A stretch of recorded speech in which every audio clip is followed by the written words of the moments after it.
Let's do it live. Welcome to the Bob Tuskin Show. Glad to have you. Have a lot to talk about.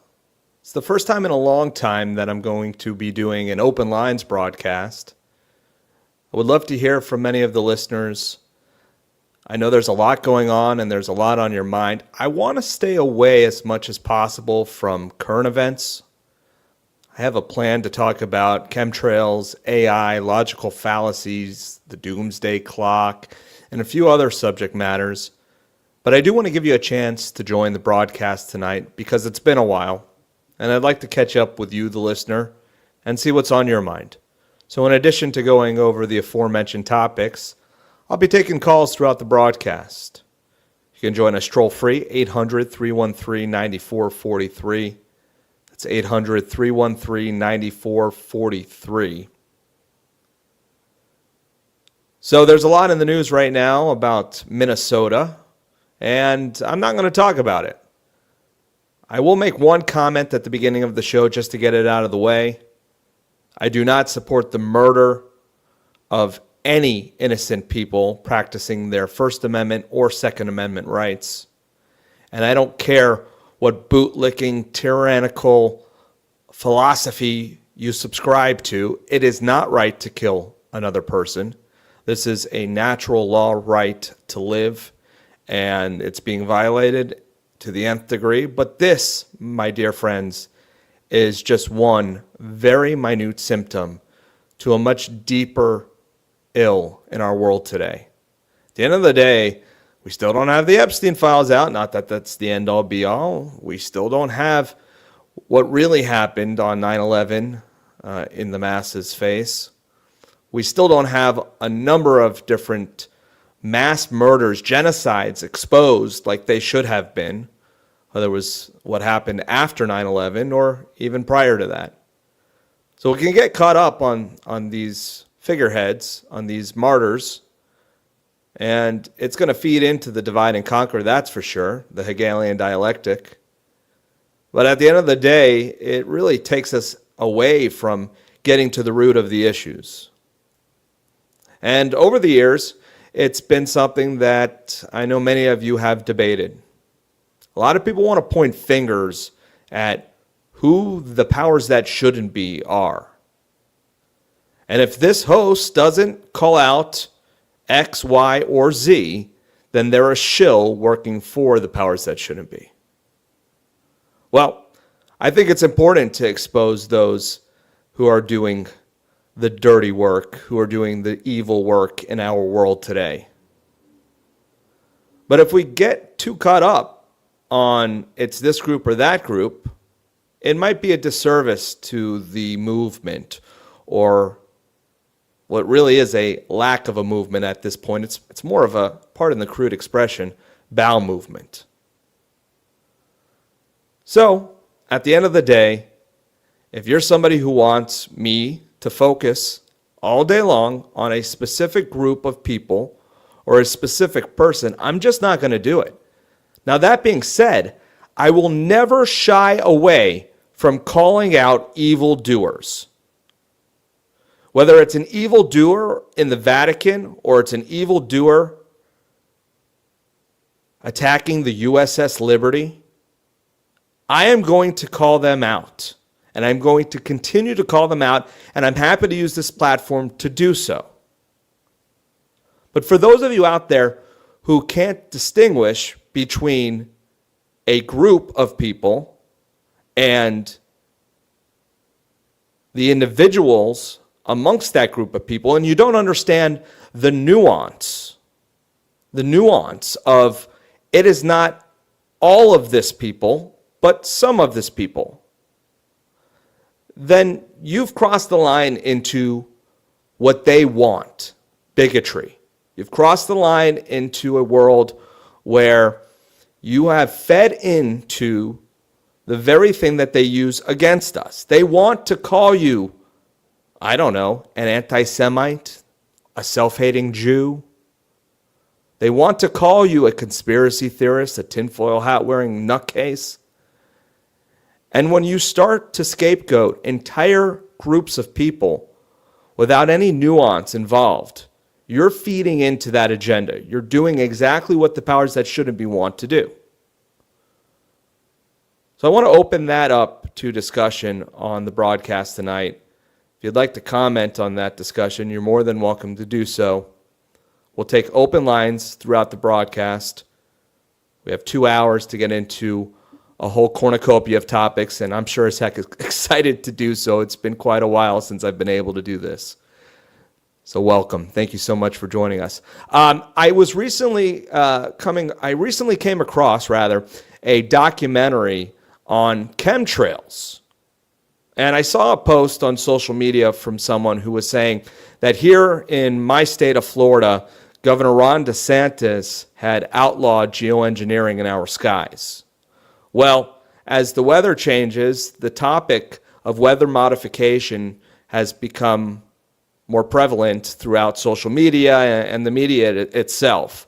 So I thought I'd touch on this topic. Unfortunately, although there was an act in the Florida House of Representatives that was passed outlawing geoengineering, there was some nuance to it, and it was only done in certain contexts. And regardless of the wording of that bill, the fact of the matter is that here in Florida, there are still lines of strontium, barium, aluminum, and other particulate metals that I personally, and many of you who are listening, have been exposing for many, many years now.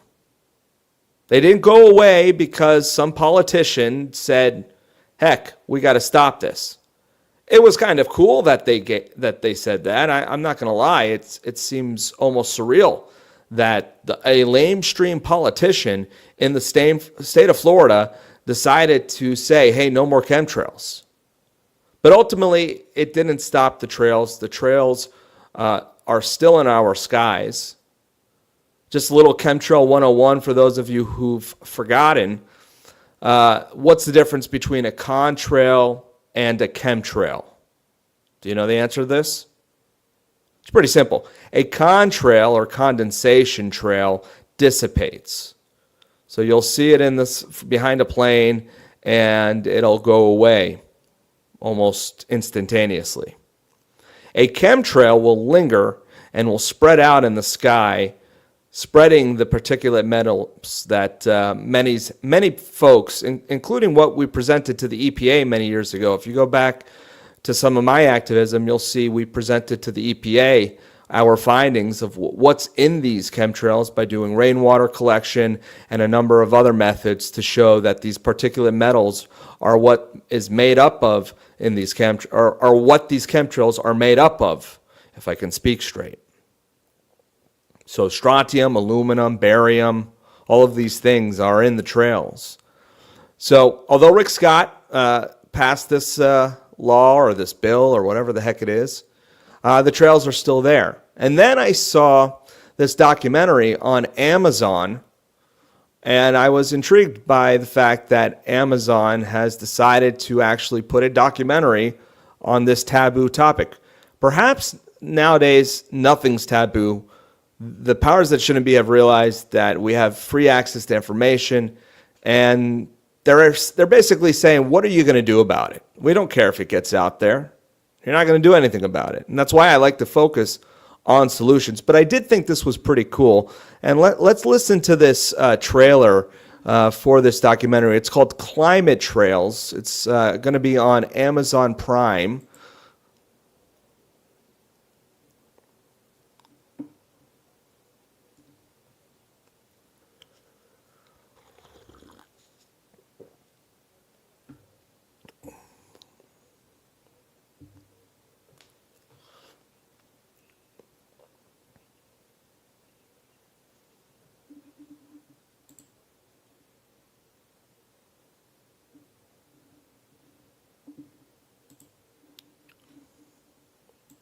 All right, hold on a second. I'm not sure if the sound was coming through. If our producer can confirm. Were you able to hear that audio? If not, I'm going to have to figure out what's going on. I did not expect that. I thought for sure you would be able to hear that. So if there was dead air, I apologize. Let's go to a phone call. Let's talk to Harold in Florida. Harold, you're on the air. Go ahead.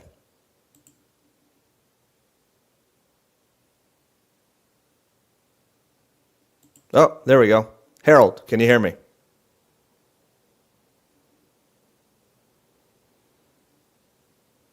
Nope, not yet. Harold in Florida, are you there, sir?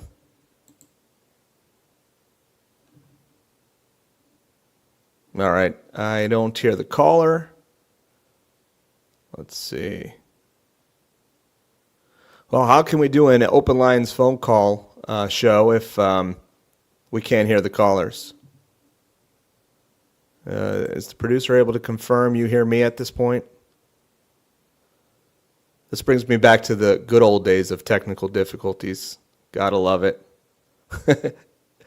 I remember back in the day, we could hardly do anything without having technical difficulties. We've come a long way. All right, let's try another caller since we couldn't hear that one.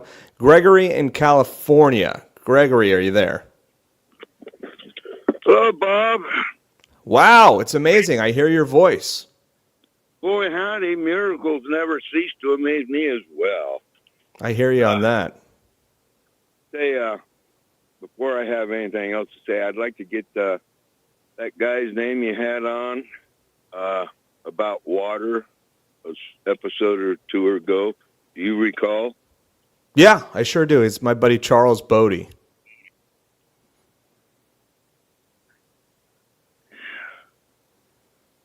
You can find his information. Just contact me. I'll send you the link to his stuff. How do I do that? Well, that's a good question. How do you contact me? Well, I have an email address, thebobtuskinshow@gmail.com. I also have a Facebook page and my YouTube channel. So I think those are the three best ways to get a hold of me at this point. I wish I wasn't so retarded and I could get back on email. But I got retarded a while back. So what happened to you? What happened? How'd you get retarded? Well, people claim that I lost my mind, and I tell them, no, I didn't lose my mind. I threw it away because everything that was put in it was a bloody lie. And I quit doing a lot of other things. Instead of reading books, I started reading rocks and just doing things that aren't what the current situation is calls normal. Right, and I totally agree with you on do no harm. That guy had no business doing what he did, and same with the other guy. And those guys, actually, as far as I'm concerned, had no business being on the streets. You know, from what Jimmy Dore says, they only get like 47 days of training, but that trained to do what, right? And then all the crap that we see on, all that could be computer generated. It could all be just a facade to get us to civil war. Yippee-yi-hey, let them and them kill themselves, right? It's very possible. Strategically done. Yeah, I don't know any more these days. I don't know what's possible and what's not. And they've been lying to us about everything. So, yeah, and I'm been looking on my stupid smartphone on these all these ancient, like the Tartarians. Have you ever heard of those critters? Yeah, I sure have. They seem to have had technology that far exceeds what most people think of. And what we have today. Yeah, absolutely. So what happened to them? Any idea? Was it the big mud flood? What was it that took them out? No, it was history. His story? Incrementally just took them out. You know, the buildings that had copper, and I think there was copper, gold, and silver domes on their humongous buildings. And then the buildings themselves are oversized. But in 1912, they had a check on how much energy these buildings were using. And it was minuscule compared to after they took these copper domes off and replaced them with tin, you know, much like they took our copper out of our pennies and replaced it with zinc. And they reconstructed things. They had steam motors that would hardly use any fuel at all compared to the big ones. But the guy that owned this railway also owned a coal factory, and he saw a bigger profit in, coal. Yeah. I got coal in my stocking this Christmas, by the way. Well, at least he got a stocking. I didn't even get one of those. That's true. I wanted one. I don't celebrate foolish, man-made foolology anymore. And that's all currency creating crapoly as far as I'm concerned. I think we should celebrate every breath, not alone, much less every day. And, I couldn't agree more. We have to be centered, be in the moment, live life, and not just be consumed by those that want us to be nothing but useless eaters. Exactly. We got to be present. That's what the present. That's the true present. My presence is my present to you, my friend. There you go. Yeah. I love it, man. Well, Greg, where you been, man? I haven't heard from you in a long time. Yeah, it's been a long time since I've heard you, too. I know, touche. Back in the day, man. Yeah. Absolutely. Well, I'm glad to be back. What do you want to hear on the show? What should I be focused on? What should I do with this broadcast? I have this platform. I want to do something special with it. I don't want to do the same old, same old. What are your suggestions? Well, that Charles Bodie was really cool. I gotta find out how to make my own water. I'm into, trying to do things without having to, go out and buy this and buy that. I like experimenting and there's a plethora of things. And you're starting to talk about them, man. That show you had with him on and the other guy, it was magnanimous. Yeah, keep that cool, man. flow going, and it's a win-win. Awesome. Well, I appreciate the call, Gregory. Good to hear from you. You'll have to call in more often, all right? Well, I try to. Anyway, all right. Thank you so much, and happy RBN. Thanks, brother. Good to hear from you. All right. Well, yeah, if you missed last week's show, that's one of the benefits of utilizing these streaming platforms now is you can hear it in the archives at RBN. You can hear it on YouTube, Facebook, wherever you want. It's out there. And we did expose some really interesting information. We talked about nanoplasmoid water, which ought to be, the most healing water on the planet. And I know a lot of people make those claims, and we discussed why that is. We also discussed some cool stuff like Tesla technology and got into a whole cornucopia of things, which, by the way, those sorts of things interest me. If I'm going to turn on a podcast, I don't like to hear about the same old constantly. I mean, obviously, I heard about the shooting in Minnesota. Obviously, I know what's going on with this or that. However, I really like to explore deeper topics and find cutting-edge information that's out there.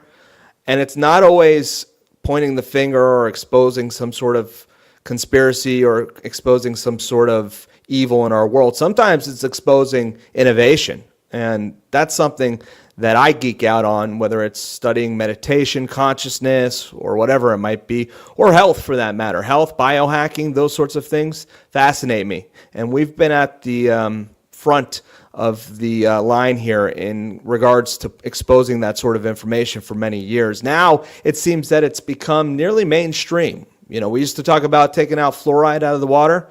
Well, we got this guy Kennedy who's talking about it on a national level. Pretty cool. As much as he's not my savior, it is very cool. All right, let's take more calls. This is going to be a completely open line call. It's the first time I've been back without a guest on tonight, so I'm not going to have any guests, but I do want to hear from the regular listeners. It's been a while. I had a lot prepared. I had a bunch of clips ready for you, and I may or may not get to play those because of some technical difficulties, but it's all good because I have a lot to talk about nonetheless. talking about chemtrails a little bit ago. Want to talk about some of the pitfalls of AI and this doomsday clock that you might have heard of. Scientists have moved the doomsday clock closer to midnight than ever, citing AI among new risks, which is interesting. And I also want to, in the second hour of today's show, mention the passing of Dr. Peter Duesberg. And if you don't know who Dr. Peter Duesberg is, he recently passed away in his 90s. And I think you should know who Dr. Peter Duesberg is. He was a leading virologist out of the University of Berkeley. And I think that his information and what he's done for science, for humanity, is something that ought to be honored. And I'm going to broadcast it as loud as possible, and I want you to remember this man. So, Dr. Peter Duesberg, rest in peace. We're going to do an obituary remembering you in the second hour of tonight's broadcast. But let's get back to the phone lines. If you'd like to join us, 800-313-9443. 800-313-9443. We'll now go to Mike in Kentucky. Mike, how are you? Yeah, I decided to call in when you started talking about the so-called contrails. There's good incident. Jet trails have been making people sick for quite a while.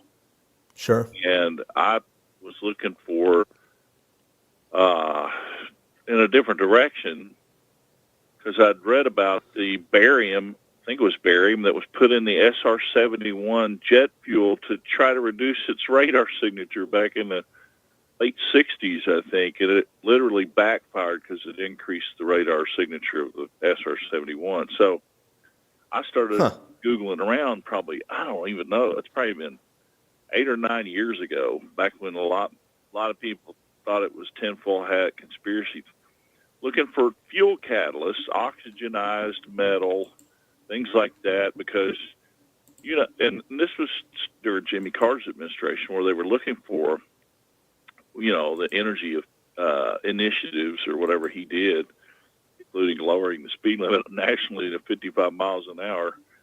Sammy Hagar made a lot of money off of that. I can't drive 55. So, you can find these old patents. Google Patent has them and stuff. But the thing that I stumbled across by accident was something Honeywell makes, and they also have a whole section on their webpage. If anybody wants to look this up, they can see for themselves these things exist.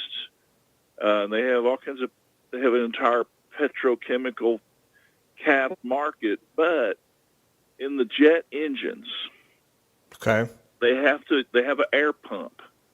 These fuselages in these high-flying jets are not totally airtight. They have to constantly pump the air in there. So when you're flying at altitude or you're on the tarmac, either one, your air has to be cleaned up, put in there for people to breathe. And there was a lot of flight deck personnel that were having illnesses, headaches, and things like that, and they would take 2 or 3 weeks off of work, and they got better. And so I think, an interview on RBN probably way back in 2012 with a guy who was a pilot who said this sort of thing. And so you can look up, Aviation Week has an article here from 2020 on Honeywell's next-gen catalyst addressing so-called smell in cabin events. And in the article, Linda Blakely, however you pronounce her name, Blachly, she talks about this thing, and it's the 4th-generation version of it. And what it's designed to reduce is so-called volatile organic compounds from things like the de-icing stuff, spray, and the jet. Because even when the thing is, the jet engines are turned off, they run this thing called it's a small turbine that is in the back of most planes, called it's an auxiliary power unit.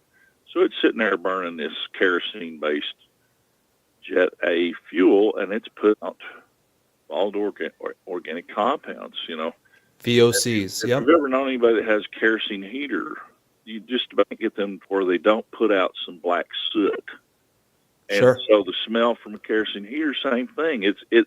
All. My point is, and it's been this way for a long time. All jet trails are chemtrails.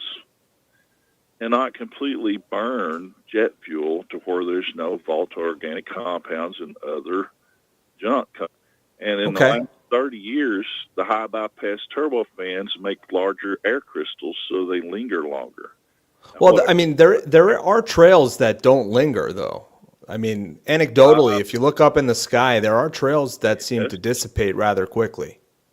They do, but it really depends on the humidity of the weather aloft. But if you an hour or two, if there's not a lot of wind, you'll see those jet trails reappear. And there's something going on where it enhances the cloud formation. Okay. Because of the moisture, they're adding humidity to the air. You know this from your car. If you leave your car driving in the driveway, you can see a well-tuned automobile mainly puts out carbon dioxide, some carbon monoxide, and water. And they had to start putting stainless steel exhausts on these cars because they would rust. Exhaust off, Yep. and they're putting out so much water. And Sure. so you're dripping out of your exhaust pipe, the water. So they're carrying thousands of pounds of fuel up there in the stratosphere, and they're generating water, and it's turning into crystals. Plus, the soot causes cloud formation in itself.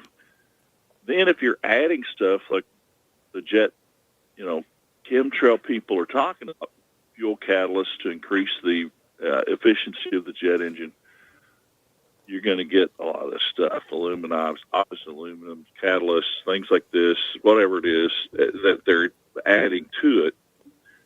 But what I started noticing 20 years ago, and I did a video about it, put it on YouTube, and it almost immediately got quashed. Well, and the search engine results were quashed, just like Zach Voorhees talks about. It was called Save to Contrails. I didn't even use the word chemtrails, and they started squashing it within a couple of weeks. It was a unique title. It'll show up in the search results.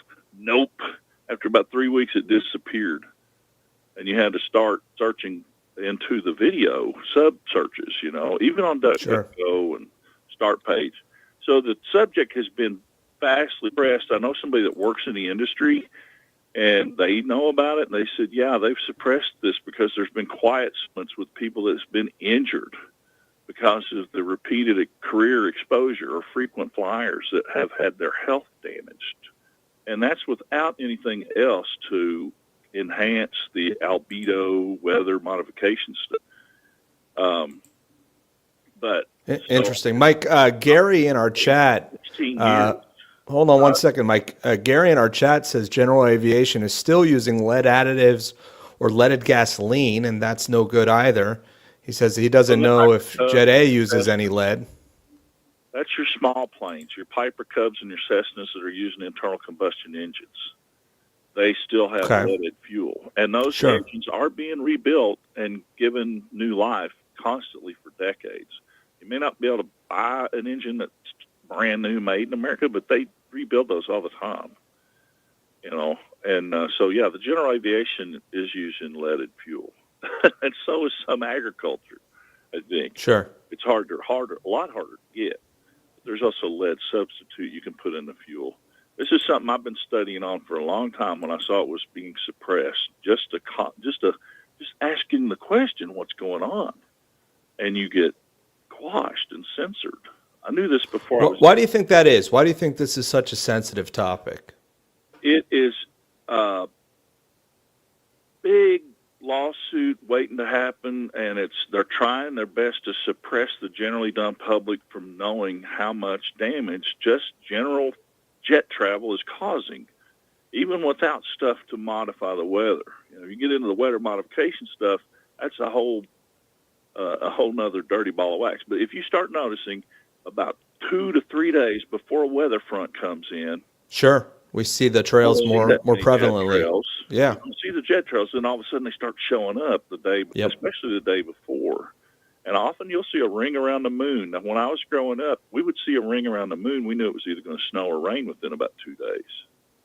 Now you see all kinds of artifacts in the sky. Some people call them Kimbos. Yeah, Kembos. Look at the Eye of Sauron. What's it Even called? down The Eye of Sauron? I have seen it in Kentucky. I've also seen something called a circumzenithal arc. You get these Kimbo rainbow effects from the sun when it's low in the sky, but it's made by these high ice crystals that are from maybe 30 to 40,000 feet. And you used to only see that way in the northern Scandinavian stuff. I think the Vikings might have worshipped it because it looks like a big eye in the sky. What is that rock group that's really stingy with their using their music? ELO, Jeff Lynne, they had Eye in the Sky, looking at you. This thing looks like an eye, and it's the sun. It even has an eyelid on some of them. You take it with a wide-angle lens. But I saw one in Kentucky probably in 2010 or 11. A guy picked up boy in the afternoon, and I looked up at the sky. I was not having the greatest of days, and there was a rainbow smiling down at me, and I had to go back and look it up on computers called circumzenithal arc. You don't see the far south. I'm around 37th parallel, and that was jet trails that caused that. So Interesting. it became a real thing for me to try to notice and research and try to figure out what's going on. It would, if the activists really started targeting the jet industry, they're already not a very high profit industry. Commercial jet travel is not making a ton of money. They're lucky to probably make 12, 14%. And there's so much going on there that they have to comply with. And of course, we saw that in Louisville. They're trying to fly these old design jets, and an engine fell off due to fatigue there. A UPS plane killed like 14 people on the ground. Well, Mike, I got an idea. Here's how we solve it. If the powers that shouldn't be would just release teleportation technology, we would no longer need the airplane industry, and then we would be good to go. We could stop all of the trails in the sky at once. What do you think? I do think there's been a lot of suppressed technology, and in some cases, ways to make cars get way more mileage. Yeah, and I say that I'm somewhat half kidding because I don't know for a fact that there's a Star Trek-like teleportation device out there. However, I wonder because what we see as the general public, we know that the endless budget of the military-industrial complex has created technology that far surpasses what's in the public's eye. Did you study Gary McKinnon, the ultimate hacker that hacked the Pentagon back when that happened? I don't recall. Pot smoker living in mom's basement in Britain used a dial-up modem to hack the Pentagon, and he was looking for proof of technology that was being suppressed and aliens, Well, what did he find? Stuff. And a list of extraterrestrial officers, like they were, and some ship names. Right. So, of course, the claims are by a lot of people that don't have evidence for it, I think, that we have, actual bases on Mars already. And if the technology is that good that we have bases on Mars, why couldn't we have enough encryption to prevent a guy in his mother's basement from hacking into the Pentagon's data? They don't want computers fixed. They gave the computer industry limited liability, just like they gave the vaccine industry limited liability with the injury program, the Vaccine Injury Settlement Fund. But God, they want it flawed so they can backdoor everything and they can get in everything. They don't want computers to be perfect. All kinds of cover-ups. So the same backdoor that allows the guy in his mother's basement to access the information is what they want to utilize to access his information in his mother's basement. Yeah, it's just that they're flawed. I mean, every often they will throw out some new firmware for the routers and stuff, and they pretend like, oh yeah, we fixed it, but they didn't. They just put new back doors in and they have to allow several months for the intelligence community to get the new tools. So the old tools get sold on the dark web. Oh, we got to stop this. So they issue new firmware and tools to patch it. But at the same time, the new software has new doors. So, and the flaws go back all the way to the stupid compilers. Like there's original sin flaws in the language compilers from the 70s. And that code just keeps getting recycled and incorporated into new software. What alarms me is the hackable cars. I've seen that. Hackable Jeeps and stuff. And by the way, how long was it that you were gone from RBN? Because it's been a long time since I was ever with you. It's been nearly 10 years, man. Wow. Well, that's how long time flies. I've been listening to Republic Radio way back in the 90s before there was a split with Alex Jones. Yeah, I recall. And the late John Stadmiller was one of the first people that I listened to on shortwave radio with Alex Jones. Exactly. Yeah, Get this. I do recall. You might hard to believe, but I have it on cassette tape. I called in to the same shortwave radio show that was coming out of Las Vegas. I can't remember the guy's name. He had a guest on that was a lawyer named Mike. And I called in probably 10 minutes before the Montana human used an old analog radio cell phone to call in from their Justice Township. So they played that the next day, and then I was like, uh-oh, I'm on that show. That's great. Profiled. And then I found out about PATCO, the Patriot FBI program. I was like, oh, crap. Well, I got one better for you. I was listening to an old Coast to Coast AM show, one of the original shows on terrestrial radio that talked about all sorts of stuff. And folks, don't get me wrong, this isn't an endorsement for Art Bell or George Norrie. This is just some nostalgia for you. I take everything with a grain of salt. But I was listening to an old clip on YouTube, and they got to an open line section of the show. And the next thing I know, I hear a voice that sounded very familiar. And it was a young Bob Tuskin in his late teens calling Coast to Coast AM. I said, what are the chances that this... I had completely forgotten about it, but the second I heard my voice, obviously, I was like, I know that guy. Oh, wait a second. That's me. Your file at the FBI is 4 inches. I bet. They've researched everybody you've ever contacted, and it's all in. Sure. Well, I'm going to be 40 this year. Believe it or not, I'm still a young guy, relatively young guy, but I started doing the broadcast stuff when I was 16 years old. So wow, it's been a while. Me. Yeah, well, so we've been at it for over 20 years now. I started till I was 18, and that was in 1983. I hate to give that. Well, 3 years before I was born, you old fart. Hey, I'm doing the biohacking stuff. If you haven't looked into that, I'm to cause trouble for a long time. So, Mike, I want to take more callers. So I want to wrap things up. But hold on one second. I want to hear about the bio. Hold on. We'll talk a little bit longer. I want to hear about the biohacking stuff you're doing, because that's a topic that interests me more than ever before. And I will tell you that I don't know what's what. My head is spinning by the time I'm done going down the rabbit hole into the biohacking space. Last week we brought on my buddy Charles, who talked about his water, which perhaps is one of the tools in this biohacking space. But I don't really know what's what. So what interests you in the realm of biohacking? What are you implementing in your life to try to stay around a little bit longer?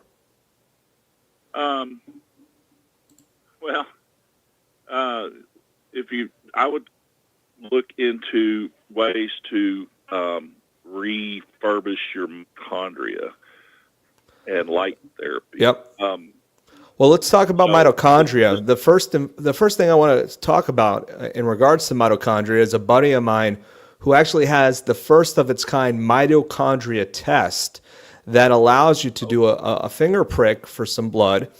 and you're able to test your mitochondria health and see where it's heading and where it's going, which I find to be fascinating. It's called Me Screen. All stacked up. I real quick, I could look to avoid blue light wherever possible. But Okay. at the same time, you got to get like the red light, and even going outside on a winter cold summer, cold day with your shirt off and grounding. Just as long as you don't get frost, for 15 minutes or longer. I just pumped out 2 quarts of old fluid out of my transmission outside of the shirt, and it's like 20 degrees. Jeff in our chat says that 95% of biohacking is a scam. And I would imagine that a lot of it is. But I think something like getting out and getting some sunlight, some of the easiest, most intuitive aspects of biohacking, and I don't know if that you would call that biohacking per se, but grounding, getting out in the sun, the water you drink, some of the basics of life. Those sorts of things are so important. And back to the chemtrails, perhaps that's why many of us are annoyed by the fact that there's this dimming taking place in the sky, preventing us from getting full exposure to the melanin or melatonin, or not melatonin. What is it? What comes from the sun? Melanin? That's in your skin. The melanin. Force Yes. for energy, and there's melanin all through your body, not just in your skin. It's in your brain. It's everywhere. And we're going to have Dr. Jack Cruz on to talk about it. You're on to it. Yeah. Did you get a lot of your info from this woman from Prince that's kind of dark complected, always wearing the blue blockers, the tech? She's one of Dr. Jack Cruz's students, if you will. I can't recall her name, but I listened to a long podcast with her. It was fascinating stuff. Hack. That woman, I can't remember her name, Amanda. Hold on, I'll tell you what it is. Crowan? It's Amanda Crowan, or anyway, she's sharp as a tack, and she kind of bounced into Princeton, just had a knack for chemistry and biochemistry.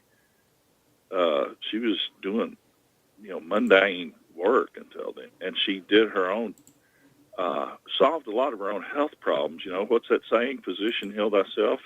She was like morbidly obese or something, and discovered the metabolic disorder pathways to get out of it. Well, how can you trust a dentist with bad teeth? It's interesting to see somebody like her, where she's put a lot of what she has researched into practice. It's at the tip of my tongue. I'm trying to find her. I know Oh, there she is. Hold on. Is this her? Hold on. I know Dr. Jack Cruz, of course, is another one that talks a lot about this. But the guest, here she is, Dr. Alexis Cowan. Yep. Took me Awesome a minute, but stuff. I figured out the name. Yeah. I Okay. think my computer just gets slower as I get older, but it's still... Yeah, the computer known as the brain, right? Hard drive's slower. Once That's it for gets sure. going, watch out. Anyway, man, take some more callers. I could take your whole show. Yeah, you'll have to do it again. We'll love hearing from you. Lots of good stuff, Good to hear man. you back. Really good to hear you back. All right, buddy. Take care. All right, so that was Mike in Kentucky. Great stuff. We'll continue to take calls throughout the show today. Anything you want to talk about? Well, I know I had mentioned that we were going to talk about the AI takeover. We'll get into this doomsday clock. We'll talk about some of my insights on AI.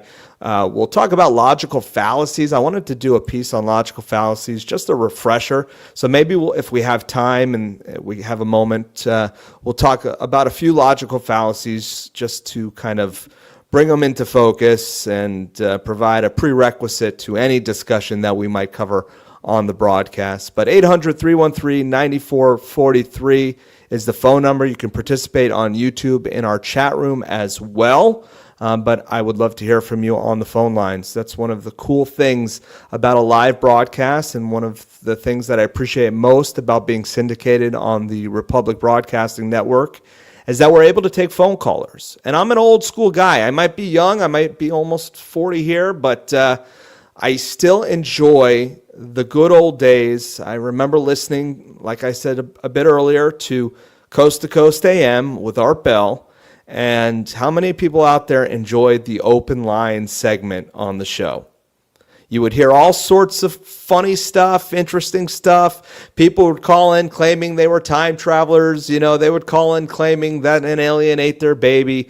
But it's great stuff, and I welcome anyone to call. I would love to hear from you. So we'll get to more of that. Oh, and if you want to prank call me, great.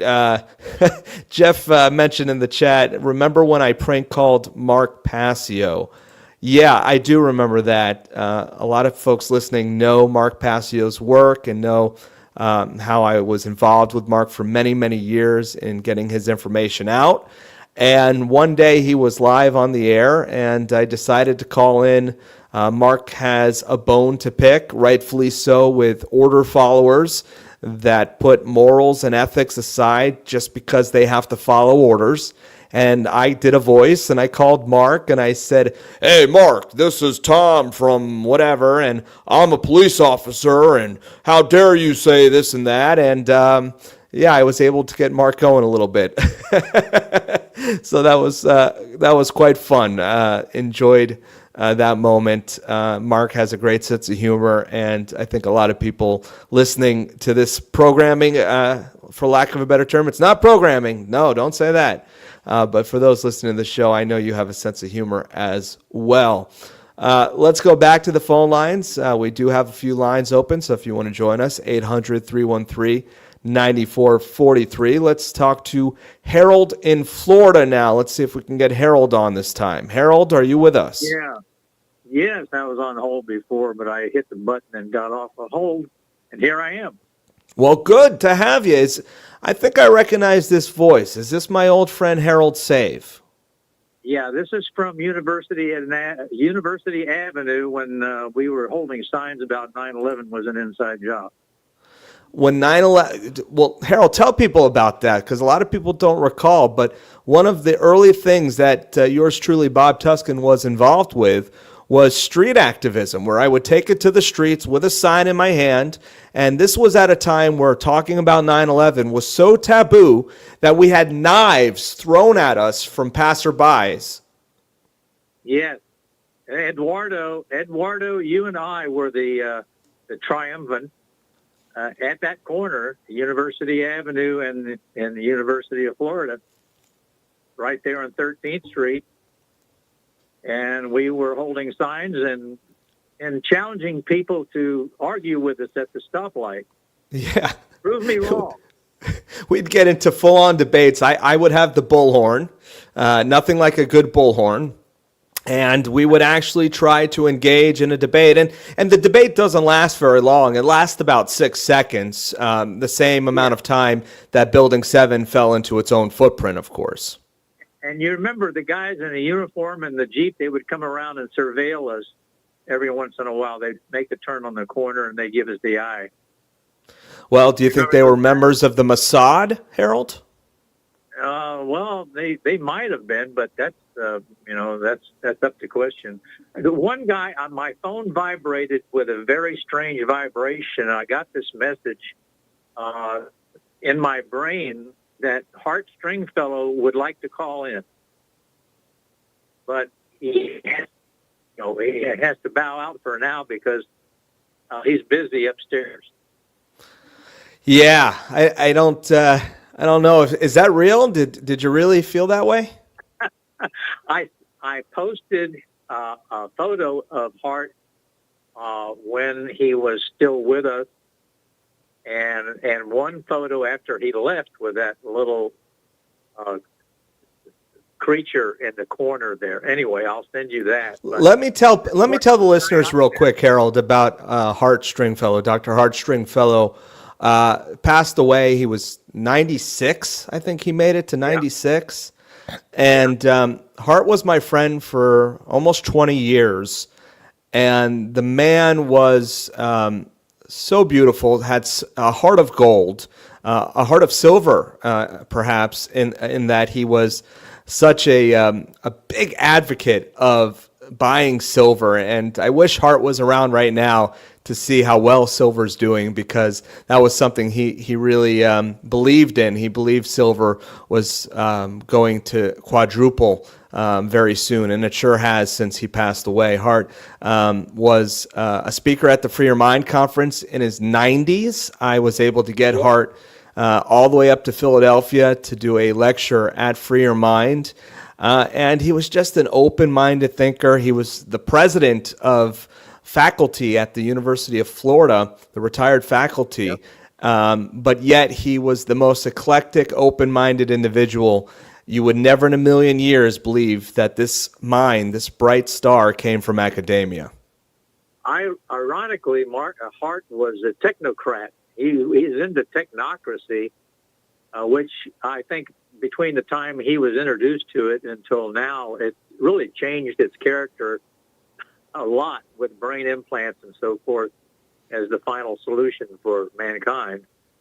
But well, yeah, Hart was a member of Technocracy Incorporated, and I want to do a show on that because with Venezuela being in the news, the old map of the North American Technate has been circulating, and I think people don't understand who Howard Scott was and what Technocracy Incorporated was. Interestingly enough, Elon Musk, his maternal grandfather, was arrested in Canada for disseminating information about technocracy in the 1930s. Technocracy, it might have been the 1920s. I got to check my dates on that. But technocracy was the largest growing social movement. What's that? They ran him out of Canada on that. Yeah, it was actually illegal to disseminate information on that topic because at the time, the powers that shouldn't be felt it was a major threat. And what it was a major threat to more than anything was scarcity-based economics being maintained by the creature from Jekyll Island. So if you really want to look at the true origins of Technocracy Incorporated, not the technocrats of today, but Technocracy Incorporated, if you look at it, was something that was trying to combat scarcity-based economics and the use of it to control people, when at that time, like never before in human history, one machine could take the place of many human beings' physical labor. So they realized that we were reaching a point in which slavery was no longer necessary. Not that it's ever been moral, not that it's ever truly been necessary, but they were trying to offer a way out of our slavery-based paradigm that we had been in for thousands of years prior. That's my take on it. Like I said, I want to do a full show on it sometime. But yeah, I'm glad you mentioned that technocracy topic. So it would be scientists who are going to make the decisions, and we're finding out what that's turning out to be now. It's not so great. It's not. And AI, furthermore, making the decisions is even worse, because now science is not always science. It's AI, and that AI is something that definitely has a mind of its own. Singularity, I believe, is already here.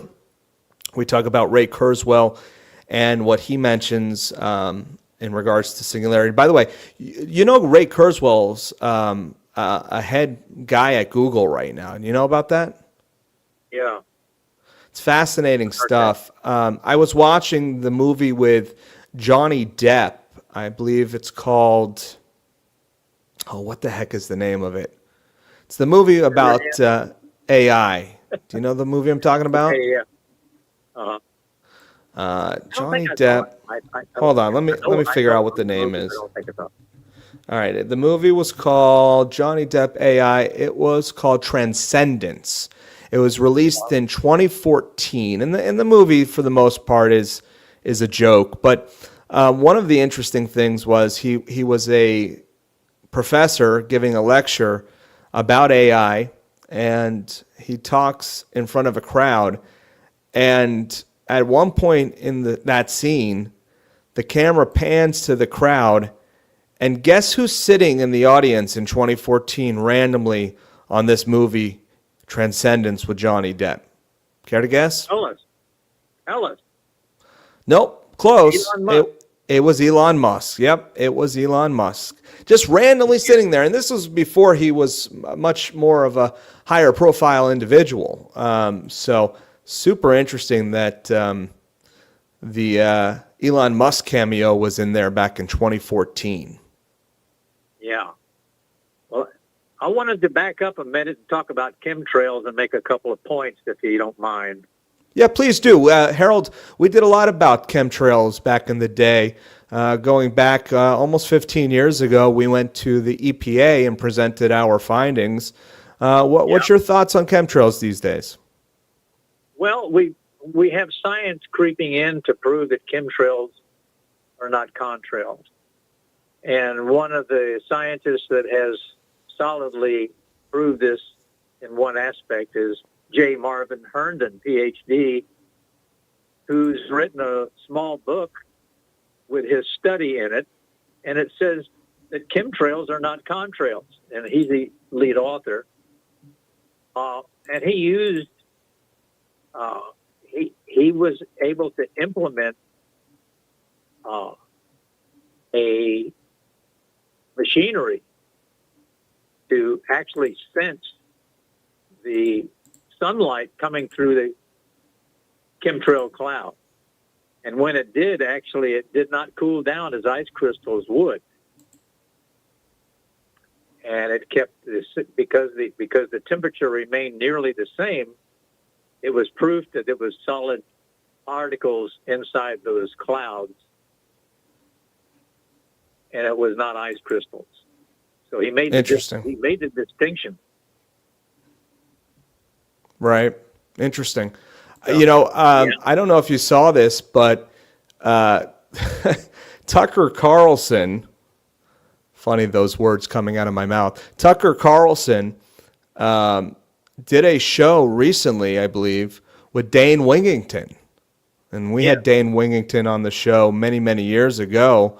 Fascinating that along with this documentary that now folks like Tucker Carlson is even daring to talk about what used to be one of the more taboo of topics out there. Herndon's radiometer actually study is very solid, and it really is a landmark proof of contrails or chemtrails. Harold, we have another caller on the line. I want to bring them on the show with us. And by the way, if you want to join us, and Harold, stay with us because I want this caller to be able to talk to you as well. 800-313-9443 is the troll-free number to join us. 800-313-9443. Open lines. Nothing is off the table for tonight's broadcast. But Harold, let's talk to Eduardo in Florida. Eduardo, you're in the air. Yeah, I mean, I can't believe I got through. This is supposed to be a troll-free number, and here I am. Well, I sometimes allow trolls to get on if they have a crayon and they write down the phone number and they're able to dial it on their smartphones, then they can come on the show. Yeah, well, I was just felt an obligation to call in since Harold was calling in, and a reunion of sorts here for the... Yes. A reunion of sorts. Eddie is our good friend here, and Eddie. Activities. Yeah, and Eddie used to be with us side by side, holding those signs, screaming on the bullhorn. Eddie was filming me getting arrested for showing people the footage of Building 7 on the 15th anniversary of 9/11. I still got it. Yeah, that was a pretty glorious moment. Sergeant Lamont, who you developed quite the relationship with after that over the years. So, the same lieutenant that arrested me, of course, was reminiscing about my arrest with me after I ran into him years later. And he said, I wish I would have had a beer with you afterwards, is what he told me in reference to him falsely arresting me for not only free speech, for exposing one of the largest smoking guns. I know it's old news for most people listening, but 90% of people that were there that day watched the footage of Building 7 and had zero clue about what it was, what it meant, or anything else. But what they did know is that what they were seeing in front of their own eyes was clearly a controlled demolition. That's the one right there on the campus, I thought.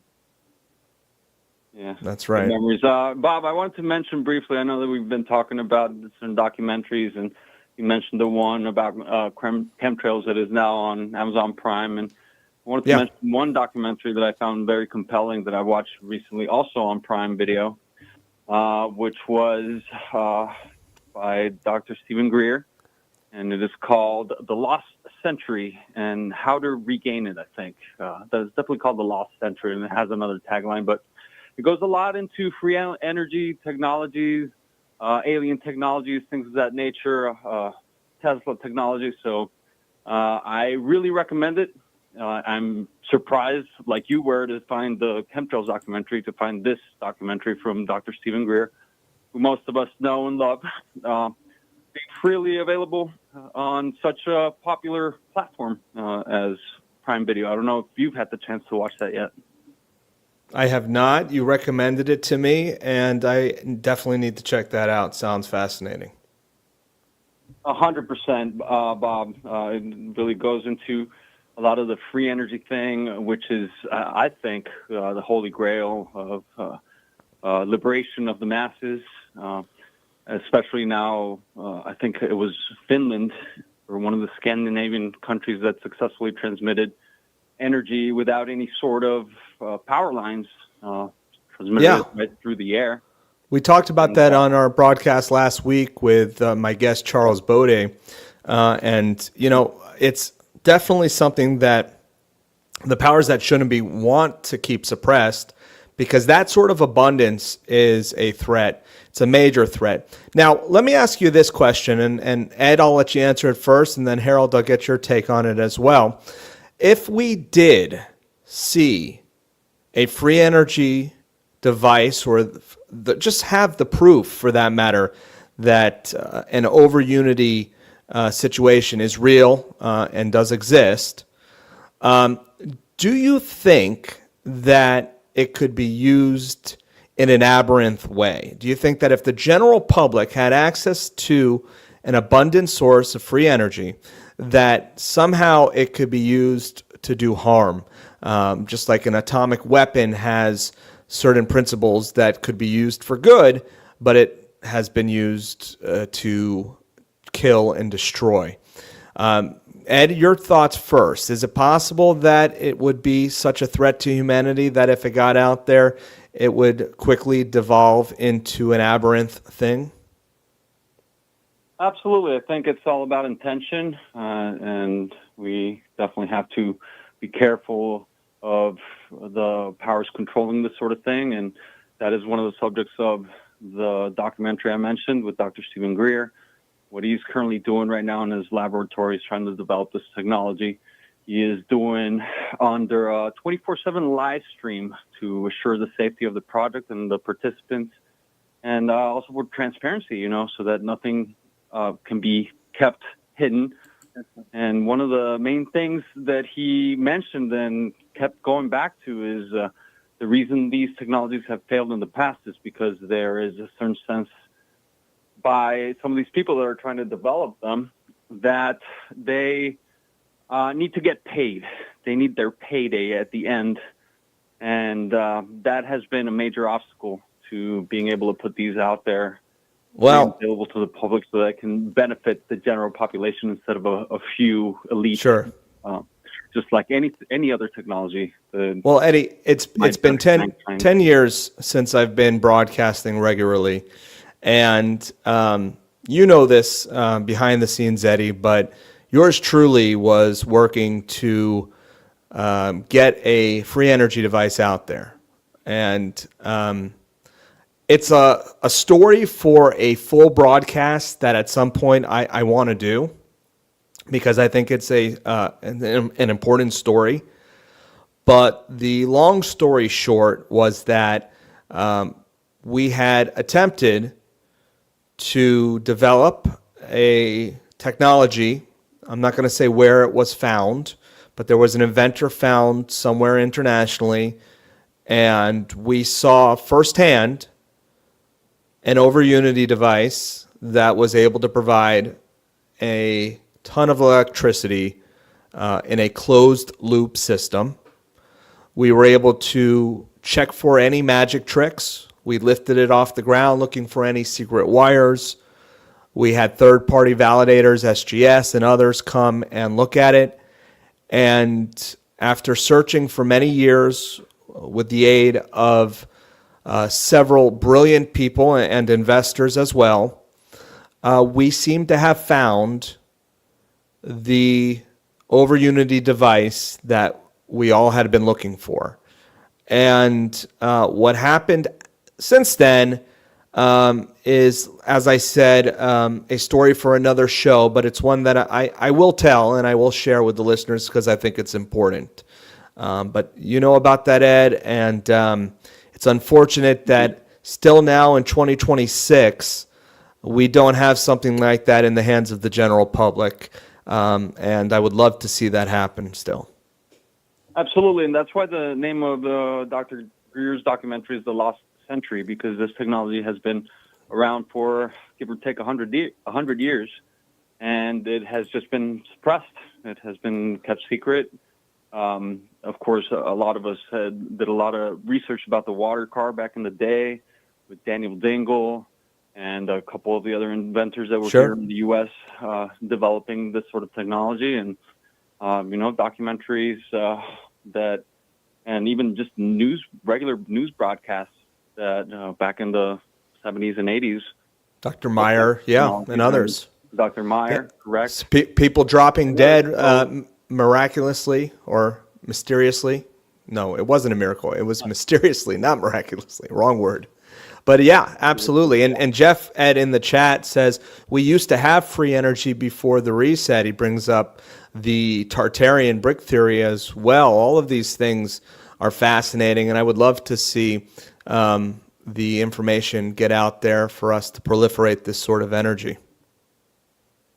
Yeah, and that's where Dr. Greer's current work is very fascinating to me, and the fact that it is all being live streamed continuously, obviously, for the safety of the participants in the project and transparency of the project itself. And I'm really curious to see where this is going to take us within the next couple years, hopefully sooner rather than later.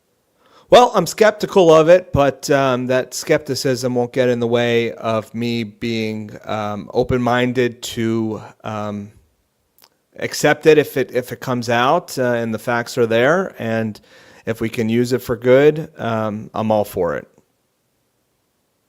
Agreed. We'd like to get Harold's take on this as well. Hey, yeah, I at this point in time, I think that anybody who has a secret weapon to make things better for the common person is going to be assassinated. This is just not the climate yet to bring in those things. The water car, that guy disappeared. And other people who want to do away with the Federal Reserve, they disappear, namely Kennedy and Lincoln. So we need a larger awakening right now to what is how we can take control rather than have the kings and princes, trillionaires run the world. Yeah, Harold, I hear you loud and clear, but I would hate for that to be an excuse for us not to seek an abundant source of energy or some of these. No, it's not an excuse not to seek it. It's an excuse that it would. It's a realization that this cannot come to pass at this point in time. But hold these treasures aside somewhere where they can be accessed when things calm down, when the evil part of this world is gone, and we can start going back to the Tartarian mode. Tesla said anytime you have 2 points that have different potential, you can capture the energy in between it. And so that basic assumption right there is the key to free energy. Well, hopefully this free energy is not going to be used to feed the AI, because as you all know, data centers are so energy intensive right now that they're probably open to using something like free energy just for the sake of the AI takeover.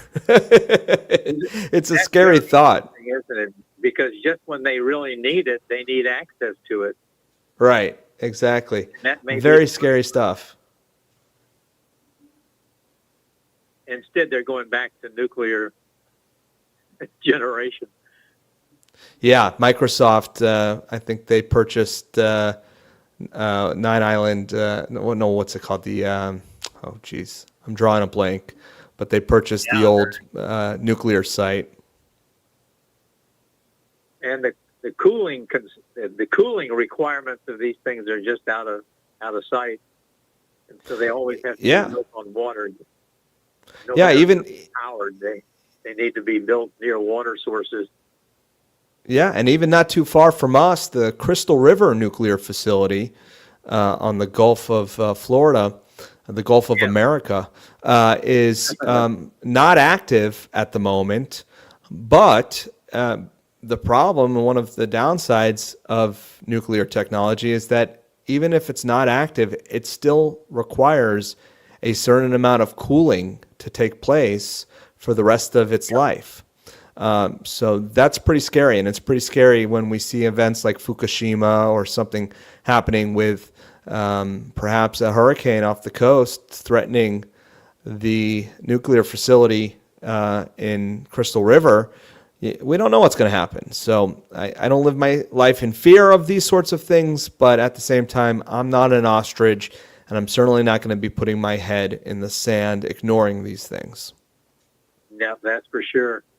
Always keep an eye out. When the opportunity raises its head, we can capture it and bring it into utility. So true. So true. Well, this has been a fun little reunion, guys. We should do this more often. Absolutely. Yes, let's do it. I am similarly tickled pink, as they say, to be on the air with you guys. Congrats, Bob, on getting back on the airwaves. Thank you. It's been a long time coming, and I know that people need this information now more than ever. Harold, it's good talking to you as well. And hopefully we'll see each other at the old 43rd Street Deli at some point. And not the old one, because that one shut down, obviously. But that one shut down, right?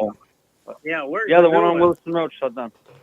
It's the old one. It's the one that was actually the original on 43rd Street here in Gainesville, Florida, which, just for the listeners who don't know, that was where the curmudgeons used to meet, including us and Hart Stringfellow, may you rest in peace, and Mac, and a few of the other old school activists who have passed the torch on to people like Bob and myself.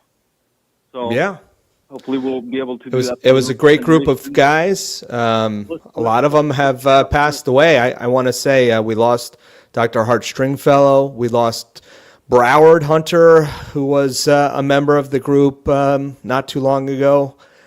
We lost Andrea. She passed away. And Mac passed away, I believe. Yes. It's Harold, I think you're next, brother. I mean, what are you, like 95 at this point? You got to be getting up there, too. I'm hanging in there. All right. Well, that's good. Yeah. You sound good still. Don't count him out yet, Bob. I won't. Yeah, that's me. Me and Planet Fitness are working together. That's good. You got to be in shape. Eddie, tell him I've been working out, right? Can the listeners see? I can hardly fit in this jacket that I have on. Well, soccer has come back into both of our lives to bless us with a lot of more energy. Raising free energy takes it out of you. And it is. I wouldn't call it free, but it's definitely positive energy. And positive energy. There you go. It's definitely been miraculous for my physical health, and not just my physical health, but my mental and spiritual health as well. To be able to get out there and sweat it out and work on my hand-eye and foot-eye coordination and all the wonderful things that sports bring, basketball as well. So that's also one other activity that Bob and I have been participating in together here in North Florida. And I certainly encourage everyone to get out there, get your exercise, socialize with people that are like-minded and enjoy the same sports. It'll make your life, not only will it add years to your life, but it'll add life to your years. I like that. Right. That's a good tip. I like that. All right, gentlemen. Well, thank you both for coming on tonight. It was great to hear from you. Thanks for having us, Bub. We'll talk again soon. Great effort. Let's do this again. Bye, Harold. All right, guys. Take care. All right, my old buddies, Harold and Eddie, some local activists. Yeah, so if you're tuning in and you're wondering, what does Bob do in his day-to-day life? Well, those are some of the people that have been an integral part of my activism now for many, many years. Get local. You know, we talk online, which is great, and I see a lot of great people in our chat talking, commenting. We've gotten a lot of callers from around the world who have called in tonight. But get local. Don't be afraid to get local. Make relationships with your neighbors and focus on your community. Because at the end of the day, I would never spend any amount of time on a presidential election that I wouldn't spend on what I can control on a grassroots effort. And I don't know if I said that right. Let me rephrase that so I make sure I'm clear. Before spending 1 ounce of energy on something as stupid as voting in a presidential election, and the midterms are coming up, we're about to start hearing that propaganda, and then the next thing you know, it's going to be who's going to replace Trump, yada, yada, yada. Without spending energy on pointless nonsense like a federal election, you ought to be spending energy on a grassroots effort to what's really happening in your community, in your family, in your mind, your own mind. You want to get really grassroots with it? How is your health? How is your mind? These are things that I would get in order before you start obsessing over voting on the next slave master. I don't need permission from any slave master to tell me what I can and cannot do with my own autonomy. Who the heck do you think you are? Focus on yourself. When's the last time you exercised? When's the last time you played music or studied philosophy or gave someone a hug?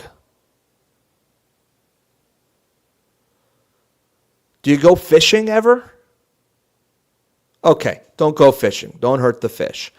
What about, I don't know, going to a concert, music? Just mentioned music. When's the last time you played music, listened to music, enjoyed music? When's the last time you did any sort of art in general? These are the things that I feel like most people overlook because they're too obsessed with this shill or that shill. They're too obsessed about what really happened in Minnesota, what didn't happen in Minnesota. And they fail to look at Stoics. The Stoics. Who are the Stoics? What is a Stoic philosophy? Well, the Stoic philosophy consists of many different things, but one of the most important takeaways of Stoicism in my mind is that you can only control what you can control. And to sit there worrying about things outside of your control is not productive. Now, don't confuse that with not being aware, because awareness is important. But if that awareness turns into anxiety, rendering you ineffective and living your day-to-day lives, then it is a huge problem. Does that make sense? I'd love your thoughts on that. 800-313-9443. 800-313-9443 is the number to join us. We are going to continue to do open lines throughout the broadcast tonight. So feel free to chime in with anything you'd like to talk about, whether we've mentioned the topic yet or not. I would love to catch up with you, the listeners, in a big way. And speaking of maintaining that autonomy, I did mention this doomsday clock. Atomic scientists on Tuesday set the 2026 doomsday clock to 85 seconds to midnight, the closest it's ever been to a theoretical annihilation. Are you living your life as if it's the last 85 seconds to annihilation? And would you live your life differently? Let's ask this question. 800-313-9443. Call in and let me know. I want to hear your thoughts. If you knew this was the last year you had on earth, if you knew that for certain, if you knew this was the last year all of your brothers and sisters had on earth, how would you live differently? What would you do differently? Would you quit your slave job? Would you homestead? Would you, I don't know, do some of the aforementioned activities, music, art? What would you do differently? Well, familiar risks to human existence, such as nuclear weapons, were cited by the scientists. They also mentioned climate change, which I don't know about all that. But along with new technologies like AI, which they argued are being used to spread disinformation, where these deep fakes could very well lead to the annihilation. This is a story from the lamestream media, from scientists in the lamestream. And I think it's, to a certain degree, a bit of fear-mongering. I don't give it too much credit, but nonetheless, I think it brings up an interesting question. If this was your last day on earth, what would you do differently? If this was your last year on earth, what would you do differently? I'll tell you what I would do. I would probably do more spiritual reflection. I think I would focus more on spirituality. I think I would take a deeper dive into consciousness. And I'm already doing a lot of this, mind you. So it's really not too dissimilar to what I'm currently doing. But I think I would focus more on a deeper dive down the rabbit hole into realms of multidimensional fascinations that only exist in a world with fractals. Did I just go off the deep end? Has this show jumped the shark? Am I way too metaphysical at this point with this broadcast? Should I go back to talking about whether or not ICE murdered that guy? Because I mean, well, side note, it's pretty clear they did murder that guy, but nonetheless, I digress. Is this the sort of stuff that interests you? I don't know. It interests me. It really does. So anyways, it's an interesting question.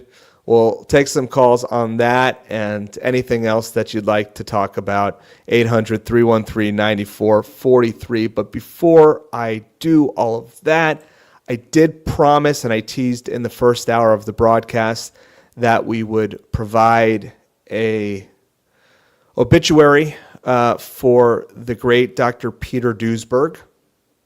Peter Duesberg was a virologist from the University of Berkeley. And Dr. Robert Gallo, the supposed discoverer of the boogeyman HIV equals AIDS theory, accredited Dr. Duesberg as being the greatest mind in virology our world has ever seen. Of course, Dr. Duesberg spoke out against his colleague, Dr. Robert Gallo, citing the fact that we had never been able to truly isolate HIV, and that retroviruses shouldn't act in the way that they're telling us it does, and furthermore, that folks who were told they had this death sentence, especially in the 80s and the early 90s, known as HIV, were being lied to by the powers that shouldn't be. Dr. Duesberg told countless people to throw away their AZT, reject chemotherapy drugs, and DNA destroyers that unto themselves were killing people, and told them to focus on their gut health and figure out what was the root cause of their immune problems.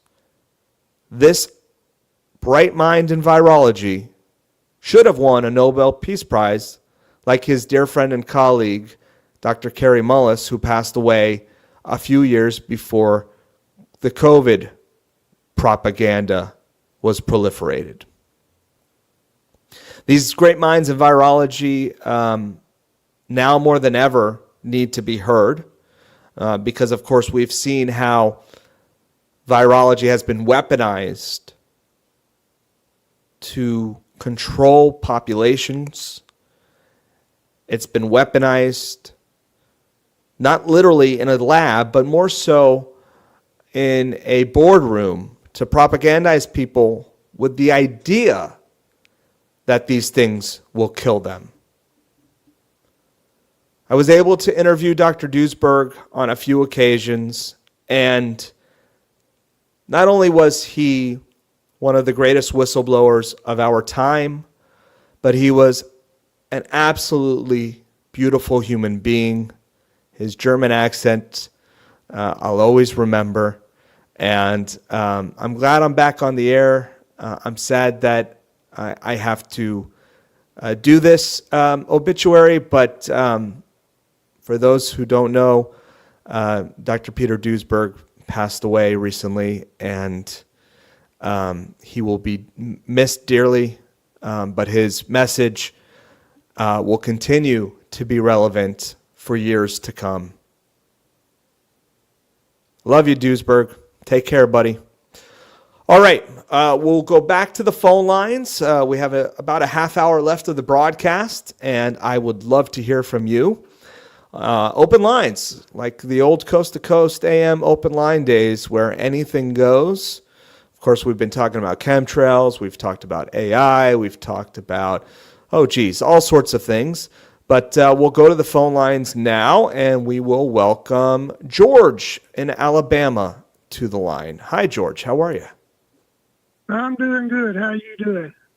You know, I could complain, and I think I've complained enough tonight, so I will spare you with any more complaints. Hey, I found out nobody listens anyway, so it don't. They don't care. I don't know why people ask me how I am. They don't give a shit. You got that right. Hey, I heard you talking about the chemtrails. I've been here 25 years where I'm living in North Alabama, and they've been spraying for 25 years. I can document that. Sure. But you was talking about that free energy.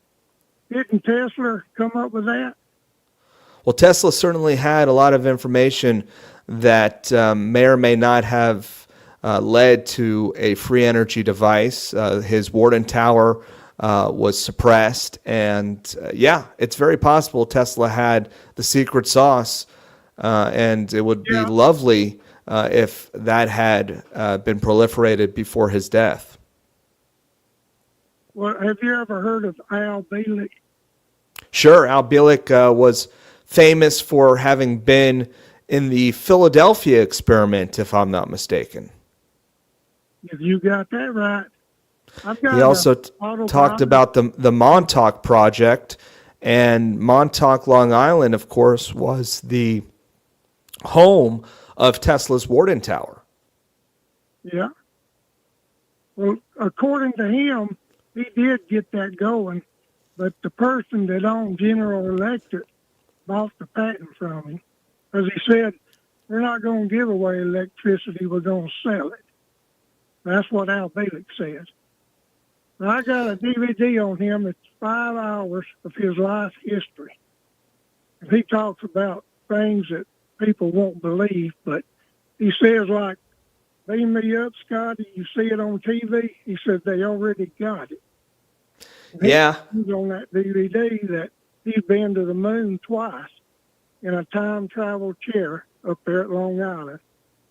Yep. He Yep. just- Of course, he, he's not the only one. We have guys, like Andrew Bashago, for instance, who also claimed to be a part of Project Pegasus, where he said he was involved in jump room programs, where he went to Mars. So, yeah, there's a lot of folks out there that seem to think that sort of deep op exists. Well, I believe it. And he was talking about underground tunnels that you could go from Long Island to California in 2 hours. And he said the tunnels go to all the military bases in the United States, and they have underground facilities under all of them. Fascinating. Well, Yeah, have you I don't heard doubt that it. before? And he said that they had alien aircraft underground on Long Island, New York, up there. And he said that they had a contract with the government. They would trade their technology to the government for getting people. That's what they'd do. They were abducting people and giving it to them. Well, why do you think there haven't been more whistleblowers? That's always the question people ask. Why isn't there more evidence out there on this kind of thing? You know, it's hard to tell people this stuff because they want to know what planet you came from. That's true, and they also put it in the movies and in television, so that it seems like it's science fiction, and it's kind of the reverse of predictive programming, where they put that sort of information out there so that it's something that it's just in the movies, George. That's what they think, but the problem with people nowadays, they just don't believe anything you tell them. It's too far-fetched, but he said they're 100 years ahead of our technology now. Well, we have to have some truth. I mean, it's important to have discernment, and that's why the trivium is such an effective tool in deciphering truth. Because at the end of the day, if you take on this sort of solipsism, I think that would possibly apply to this topic, where if you think that there is no truth, that right there alone is very dangerous. It's one thing to be skeptical. It's one thing to have discernment and critical thinking, but to just blanketly suggest that everything is subjective, that's scary. And that's, I think, one of the things that the power said shouldn't be, is trying to proliferate and interfere in people's minds. That's one of the largest forms of mind control. Yeah, you're right about that. I heard them talking about going to this 6G instead of 5G. I think that's going to have something to do with the mind control. 6G, okay. I thought we were just getting over the 5G. What's the 6G going to be? I don't know. I heard it on one of these radio stations. They're going to try George, to take control of us. What's that? They're going to try to take total control over us. They already have. I mean, people are consumed, and not only are they consumers, but they are consumed. I got started on this 25 years ago. What sparked your interest going down the rabbit hole? What was the thing that set you off? Okay. I went to a gun show in Albertville, Alabama. Had some papers there. I picked one up, brought it home. And I was reading on there, and it said, all the military bases are installing guillotines. I thought, that's stupid, That's ridiculous. So I prayed about it and told God, I said, if it's true, I want a confirmation on it. So about 2 weeks later, it's Thanksgiving. I have a sister in Atlanta. She comes over. We're sitting there eating. She says, George, I'm going to tell you something strange. This man I go to church with, he works at the International Airport in Atlanta. He said all the military bases in Georgia were getting traced, but there wasn't nothing on the manifest. And he's supposed to know what's in them. So he went out there and opened one up. And what she told me, he said, it looked like a hydraulic stainless steel guillotine.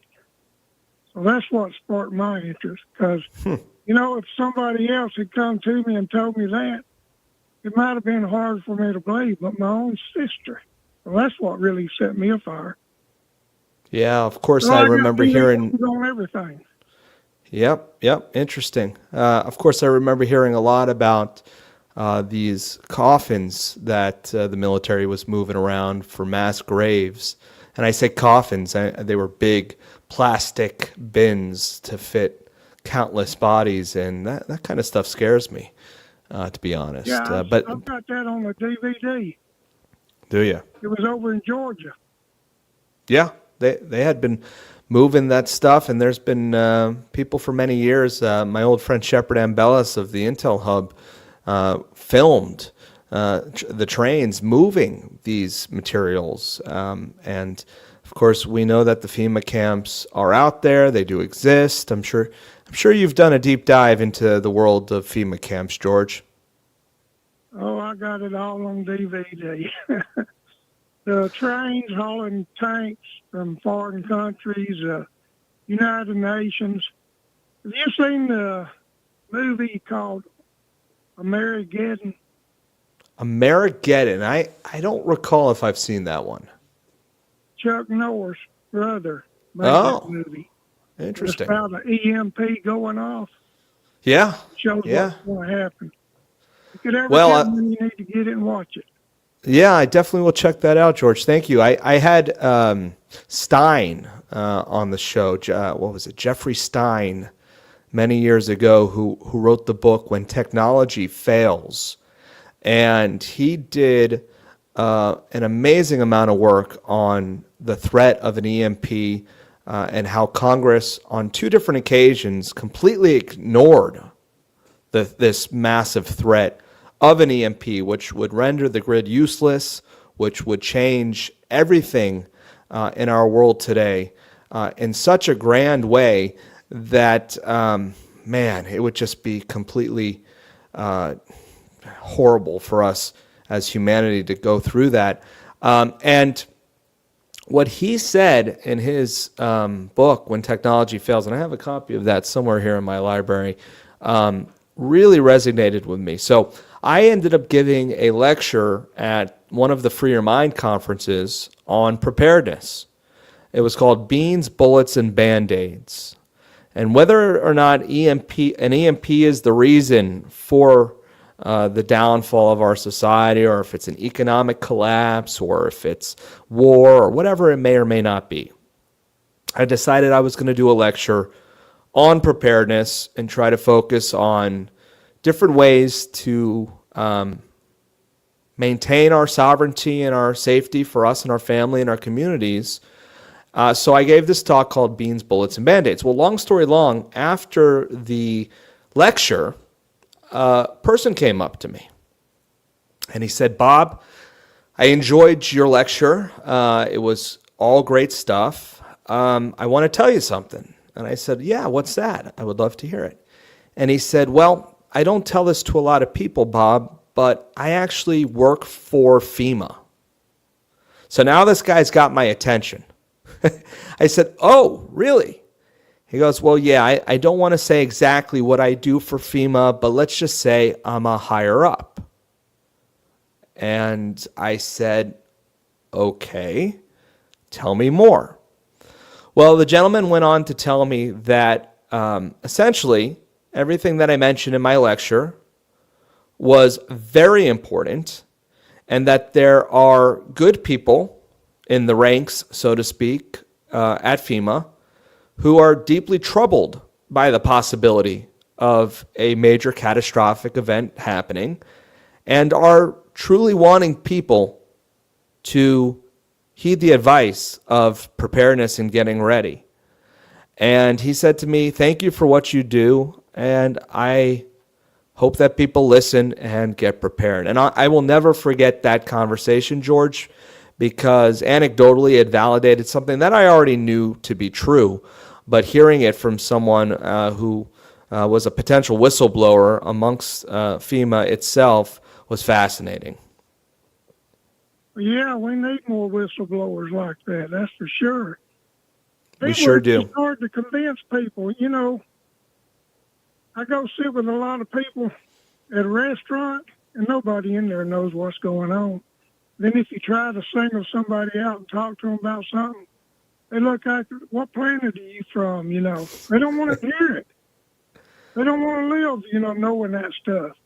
This is true. George, how old of a gentleman are you? 74. Okay, at 74, do you foresee anything changing anytime soon? Yeah, everything's going to get worse. It's going to get worse. I feel like we're going to go to war with Iran. Trump's causing a lot of trouble right now. Yeah, any day now.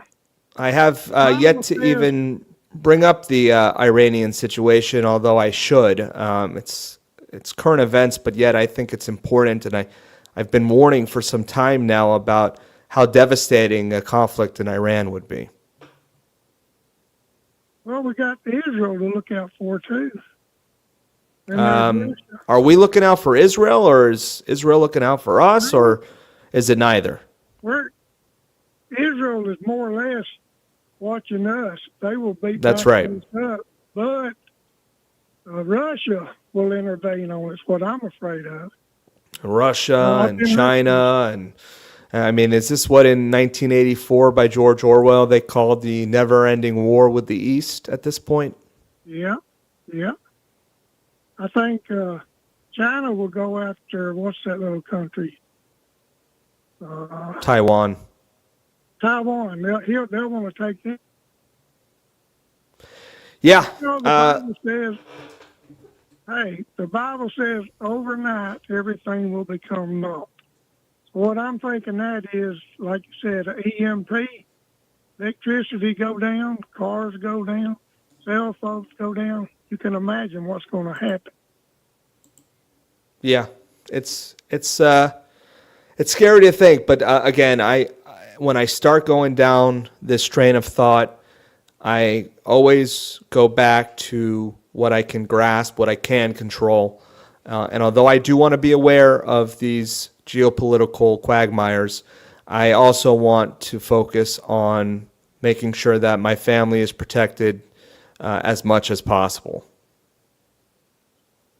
Yeah, my whole family knows everything that I know. We're all prepared for it when it comes. Well, George, I appreciate your wisdom, and I hope you call in sometime soon because everything you had to say was well welcomed here. So I appreciate what you're doing, and y'all take care. Take care, George. All right, good to hear from you. That was George in Alabama. We might have some time for a few more callers, so if you do want to join us, feel free to call us with anything that's on your mind. Yeah, I hesitate to go into geopolitics, but it's not going to go away. I'm not naive enough to think that. So 800-313-9443, toll-free number, 800-313-9443. We'll try to squeeze in a few more calls if you can call in, and we'll wrap up tonight's broadcast. Next week, I will be taking a break for 1 week. I had a already scheduled vacation. It's not really a vacation, but I'm traveling, and I won't be able to do the broadcast next week. So I'm going to have a fill-in host that I think you all are going to enjoy immensely. So stay tuned for that. That ought to be good. It's been a while since you've heard this voice as well. And we're going to bring them on the Bob Tuskin Show to fill in and to provide some real time content for you. Although I hate the fact that I'm a content creator now. I guess I was a content creator before there were content creators, but I'm not content with content. I think it's a distraction. I think some of the content might be a needle in the haystack, a diamond in the rough, but most of the content I am not content with. That was poetic. 800-313-9443. We'll get to some final phone calls here before we wrap up tonight's show. But yeah, Tucker Carlson had Dean Wigington on to talk about chemtrails, which I thought was pretty cool. We also saw on Newsmax, they had an interview with, what's her name? Megan. Oh, I always forget her name. She's pretty cool. She was a whistleblower that at one point worked for the government and has become outspoken about geoengineering. And she's now on mainstream outlets. And then they have that documentary, of course. So it's interesting to see how things have changed now, nearly 10 years since my last broadcast, where people are actually talking about these things in a more open way. And I think I don't know if it's a good thing or a bad thing, but I think it's interesting that it's now nearly mainstream to talk about something like chemtrails. And it's also mainstream, of course, to criticize AI. And there is a heck of a lot of criticism that should be looked at in reference to AI. I'm not going to say that I'm afraid of AI, because I don't fear AI. I think it's something that we should have a healthy fear of. I think it's a tool to a certain extent, but that tool might be the carrot that they're trying to rope us into the system with. And, just like so many things, the convenience factor and the tool becomes a way to incentivize people to dive deeper into the matrix. And if you look at what the Amish believe, they've fought that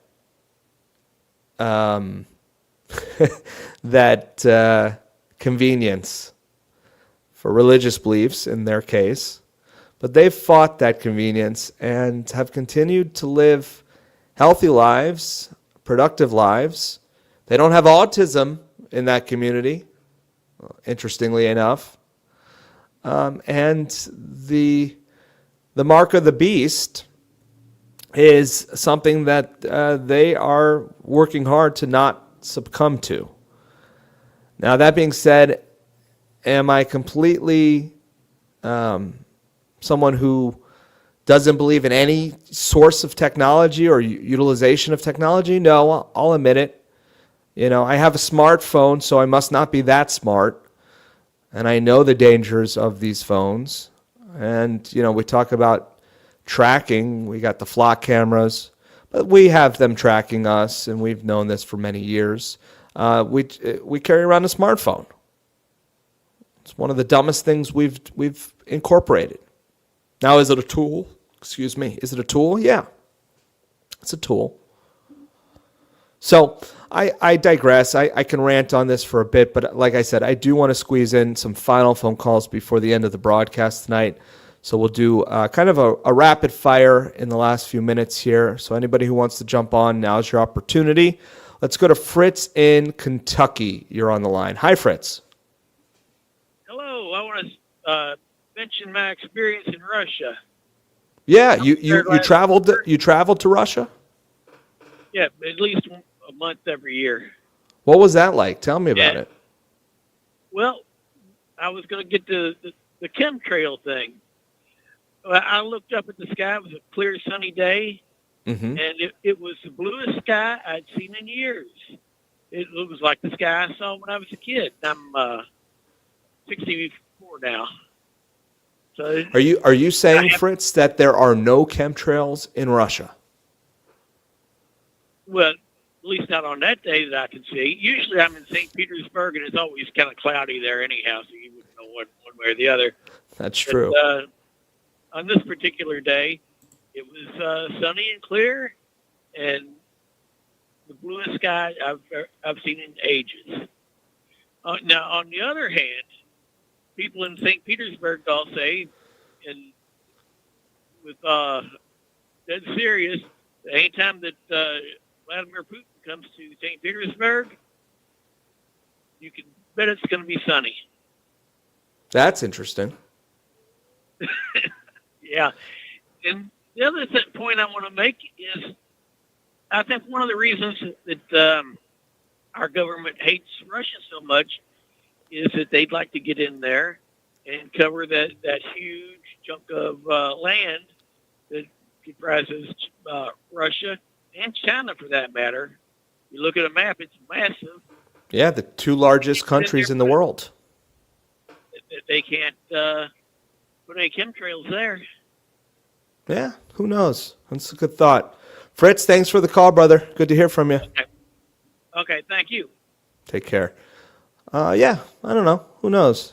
I doubt that the wars are all about wanting to spray chemtrails, but who knows? Let's take another phone call. Misty in Kansas. You're on the air. Hello. Hi. How are you? Hi. You were talking earlier about the AIDS and the HIV epidemic. Yes. And all that. Yeah, I was doing an obituary, unfortunately, for Dr. Duesberg, who passed away recently. Right. I had never heard of him. Wasn't it Fauci that was promoting all the AZT back then? Because I do know my brother's girlfriend at the time, her brother supposedly had HIV/AIDS, and I do know he was taking that AZT. Are you saying, and this gentleman that just passed, are you saying that was really more of the cause about what was causing the disease in these supposed patients? 100%. AZT originally was used for cancer patients as a form of chemotherapy, and it was so harsh that they stopped using it for cancer patients. It was literally destroying people's DNA sequence. And what would happen is you would have people diagnosed with HIV, and it all starts with a look at the testing. So when you test for HIV, you're not actually testing for HIV. Just like the COVID nonsense, you're looking at antibodies. And when your antibodies are elevated, it's because your immune system is dealing with stuff.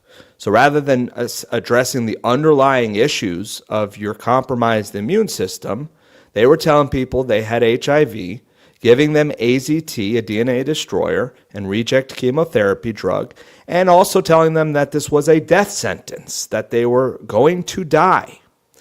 Well, what do you think happens when you put somebody under those sorts of pressures? They're going to die. Yeah, because obviously this friend of my brother's, he died. Yeah, and I'm sorry to hear that. I do know he for sure that this guy was on. I had never met him, but my brother, he was telling me about all this. Well, I was around back then, and I do know he was on that meds. So it was the med, basically, that killed the dude, and wow, go figure. Well, it was other things as well. I mean, he probably had some other underlying health issues that weren't being addressed because they were focused on this boogeyman of a virus. Wanting to get a new disease. Yes, and that's why when Fauci was the figurehead for COVID, I knew right away what we were in for. Mm-hmm. Interesting. Very, very interesting. And that guy's still walking around. He is. It might be a doppelganger at this point. He might be underground and have some body double. Who knows where he's at? Right. Well, I don't think he's been seen in a long time. So, yeah, he's just living his life after he did all this damage to everybody. And, yeah, what a nightmare. Well, okay, well, great. I'm enjoying your show so far, so it's great. One other thing I was going to tell you. Sure. If hold on, RBN hasn't told you, the number that you're giving, it is the toll-free number, which costs RBN Oh, okay. money. Yeah. So the number, if people want to which most of the callers on RBN know this, but it's Right. 512-248-8252. And that's Okay, well, I'll have to write that down. Hold on, one more time for me. I'm going to write that down. 512. Yeah. What is it? 512? 248-8252. 8252. And yeah, and these days, most people have cell phones where it doesn't cost them anything to call a non-local number. So the toll-free number costing the station money is really, there's no point to that when most people can call for free any number. So good to know. Thank you for that. Oh, you're welcome. You're welcome. Okay, well, have a good show. Well, it's almost over, but thank you very much. I'm appreciating it.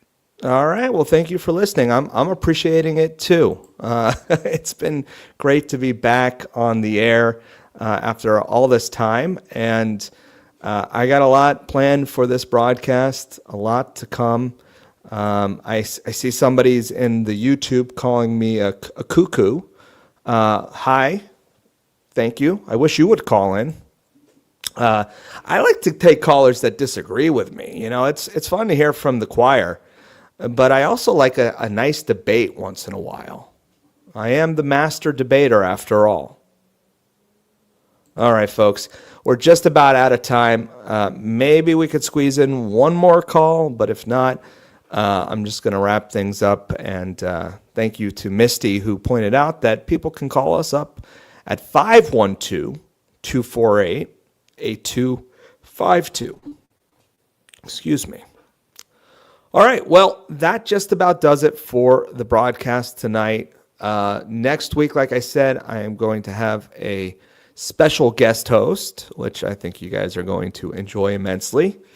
And I am going to go drink some magnesium, take a fluoride-free bath, and take it easy for the rest of the evening. Open up a book and read. Believe it or not, I do know how to read, and I enjoy doing so from time to time. And spend some time with my family and loved ones, and I hope you do the same. So thank you so much for joining us. I'm going to take one more moment to thank everyone out there listening, to thank the producer out there and everyone else for joining in. And I'm going to go ahead and sign off. Thank you so much. This has been another edition of The Bob Tuskin Show. Good night, ladies and gentlemen.